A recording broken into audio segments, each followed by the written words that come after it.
नमस्कार, राष्ट्रभोज से मैं पवन केसवानी।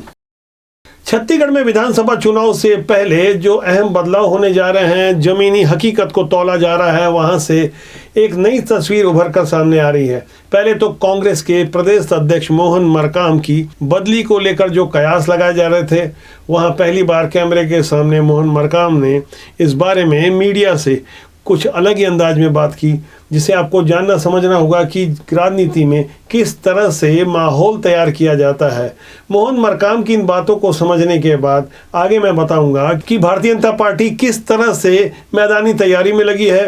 विधायकों का दिल्ली दौरा क्या मायने रखता है, कि साथियों से पूछना चाहता हूँ, वही बता दे कि भाई संगठन में फेरबदल हो रहा है नहीं हो रहा है। आप ही लोगों से मैं सुन रहा और आप ही लोग ही बता सकते हैं।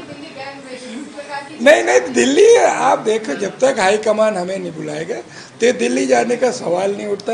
अगर हाईकमान बुलाएगा तो अपन दिल्ली जाएंगे।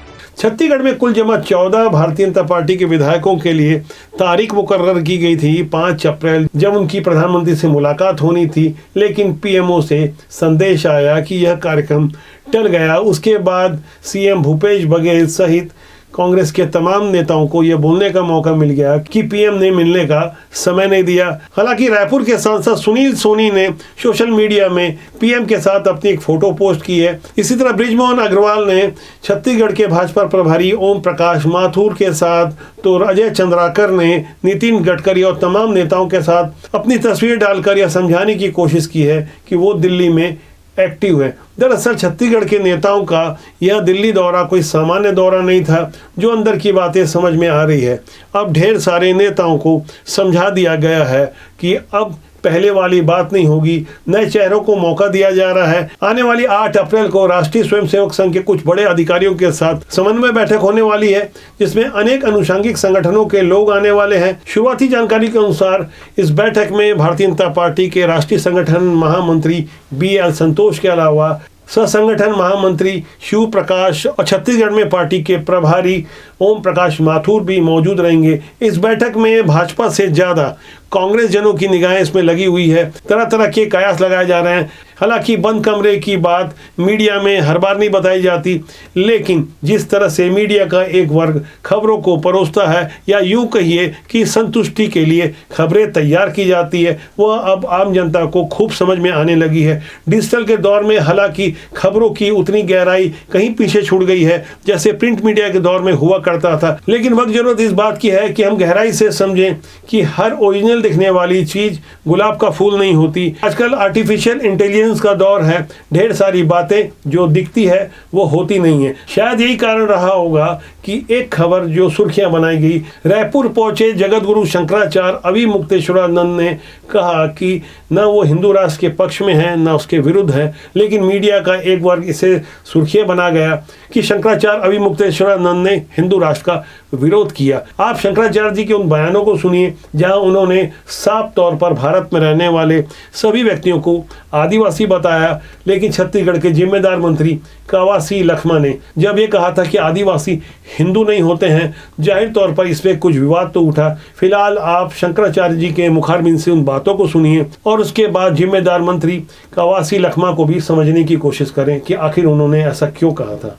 कि हिंदू तो वो होगा जो हिंदुत्व के लिए समर्पित होगा।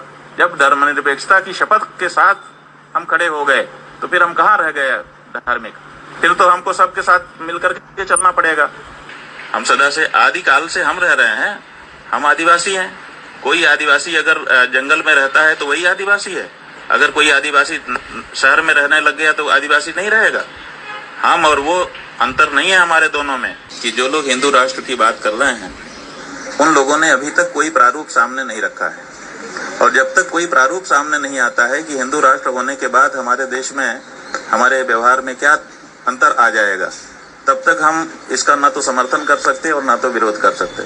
हम लोग जंगल में रहते हैं, हम पूजा पाठ ज्यादा करता है, हिंदू अलग करता है, हम लोग अलग करते हैं।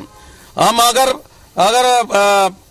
आदिवासी अगर शादी करता है तो गांव का पुजारी से हम लोग पानी डालते हैं। हम कोई पंडित से पूजा नहीं करते हैं, इसलिए हम लोग हिंदू से अलग है। हम लोग मूल हिंदुस्तान के रहने वाले मूलवासी है और हम लोग हिंदुस्तान का भगवान है। बाकी चाहे हिंदू हो, बौद्ध हो, कोई भी आदमी कहीं से आया है। नजरिया अपना अपना है, कोई कहे कि आधा गिलास खाली तो कोई कहे भरा, लेकिन उससे कोई फर्क नहीं पड़ता। सच्चाई हर किसी को समझ में आ रही है। इस तरह से लोगों को लोगों से अलग करने का जो कुचक्र हमारे राजनेता करते हैं वह जागरूक जनता बखूबी समझने लगी है। जाति धर्म और मजहब के नाम पर जब लोगों का बंटवारा होता है तब वहाँ से समाज में वैमनस्यता आती है। ऐसे माहौल में हमारी कोशिश रहती है कि हम राजबोध के माध्यम से राजनीति की सुचिता के लिए लगातार प्रयास करते रहें। राजबोध आपका अपना जनमंच है, लाइक शेयर के साथ सब्सक्राइब करना न भूलें। नमस्कार।